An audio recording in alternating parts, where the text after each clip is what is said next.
AICC OBC ಕಮಿಟಿಗೆ ಅಧ್ಯಕ್ಷರಾಗಿ ನೇಮಕ ವಿಚಾರಕ್ಕೆ ಸಂಬಂಧಪಟ್ಟಂತೆ ಜೋಶಿ ಹಾಸ್ಯ ಮಾಡಿದ್ದಾರೆ, ಕಾಲೆಳೆದಿದ್ದಾರೆ ಸಿದ್ದರಾಮಯ್ಯವರು. ಈಗ ಸಿದ್ದರಾಮಯ್ಯವರು ಒಬಿಸಿ ಕಮಿಟಿಗೆ ಆಯ್ಕೆ ಆಗಿದ್ದಾರಲ್ವ, ಹಾಗಾಗಿ ಅವ್ರಿಗೆ ಇಲ್ಲಿಯೇ ಸಂಭಾಳಿಸೋಕೆ ಸಾಧ್ಯ ಆಗ್ತಿಲ್ಲ. ಅಂದರೆ ರಾಜ್ಯ ಕಾಂಗ್ರೆಸ್ನಲ್ಲಿನ ಕೆಲವೊಂದಿಷ್ಟು ಬೆಳವಣಿಗೆಗಳನ್ನು ಕೇಂದ್ರಕ್ಕೆ ಹೋಗಿ ಏನು ಮಾಡ್ತಾರೆ ಅಂತ ಜೋಶಿ ಪ್ರಶ್ನೆ ಮಾಡಿದ್ದಾರೆ. ಸಿಎಂ ಸ್ಥಾನವನ್ನು ತ್ಯಜಿಸಿ ದೆಹಲಿಗೆ ಬನ್ನಿ ಎಂಬ ಸಂದೇಶ ರವಾನೆ ಮಾಡದಂತಿದೆ. ಡಿಕೆಶಿ ಅವರು ಇಂಟರ್ನಲ್ ಆಗಿ ಸಾಕಷ್ಟು ಜನರಿಗೆ ಹೇಳ್ತಾ ಇದ್ದಾರೆ, ನಾನೇ ಮುಂದಿನ ಮುಖ್ಯಮಂತ್ರಿ ಅಂತ ಡಿಕೆಶಿ ಹೇಳ್ಕೊಂಡು ಓಡಾಡ್ತಾ ಇದ್ದಾರೆ.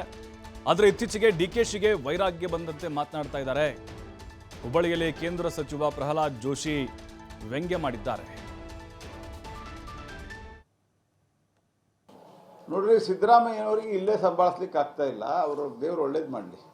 ಅಲ್ಲ, ಏನು ಉದ್ದೇಶ ಏನಂತ, ಇದ್ರ ಹಿಂದೆ ಏನಾದರೂ ಬೇರೆ ಇದು ಪ್ಲಾನ್ ಇದೆ ಅಂತ ನನಗನ್ಸೋದು. ಸಾವಕಾಶವಾಗಿ ಅವರನ್ನು ನಾವು ನಿಮ್ಮ ರಾಷ್ಟ್ರೀಯ ರಾಜಕಾರಣಕ್ಕೆ ತಗೋತೀವಿ, ನೀವು ಜಾಗ ಖಾಲಿ ಮಾಡಿ ಬರ್ರಿ, ಅದಕ್ಕೆ ಆ ರೀತಿಯ ಒಂದು ಉದ್ದೇಶ ಕಾಣ್ತದ. ಬಟ್ ಇಟ್ ಈಸ್ ಈಗ ಸದ್ಯ ಅದ್ರ ಬಗ್ಗೆ ನಾನು ಜಾಸ್ತಿ ಹೇಳಲಿಕ್ಕೆ ಹೋಗೋದಿಲ್ಲ. ಯಾಕಂದ್ರೆ ನನಗಾದ್ರ ಮೇಲ್ನೋಟಕ್ಕೆ ಇದ್ದಕ್ಕಿದ್ದಂಗೆ ಇದನ್ನು ಮಾಡಿದ್ದಾರೆ.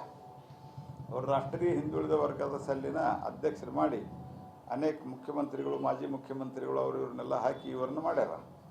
ಯಾಕಂದರೆ ಯಾವುದೇ ಒಬ್ಬ ಸಿಟ್ಟಿಂಗ್ ಮುಖ್ಯಮಂತ್ರಿಗೆ ಇಷ್ಟು ಪ್ರಮಾಣದಲ್ಲಿ ಸಮಯ ಕೊಡಲಿಕ್ಕೆ ಆಗೋದಿಲ್ಲ. Either he should chief minister or he should be in Delhi. ಅಂದ್ರೆ ಡೆಲ್ಲಿಗೆ ಕರೆಸಿಕೊಳ್ಳುವ ನೆಪದಲ್ಲಿ ಇವರನ್ನು ಇಲ್ಲಿನಿಂದ 2.5 ವರ್ಷ ಆಗ್ತಾ ಬಂದಿದೆ. ಆಲ್ರೆಡಿ ಅವ್ರಿಗೆ ದಿಲ್ಲಿಯಲ್ಲಿ ಜವಾಬ್ದಾರಿ ಇದೆ, ಅದಕ್ಕೆ ಡೆಲ್ಲಿ ಕರೆಸ್ಕೊಳ್ತಾ ಇದೆ ಅಂತ ಹೇಳುವಂಥ ಒಂದು ಸಂಕೇತವನ್ನು ನಾನು ನೋಡ್ತಾ ಇದ್ದೀನಿ. ನೋಡ್ರಿ, ಅವರು ಈ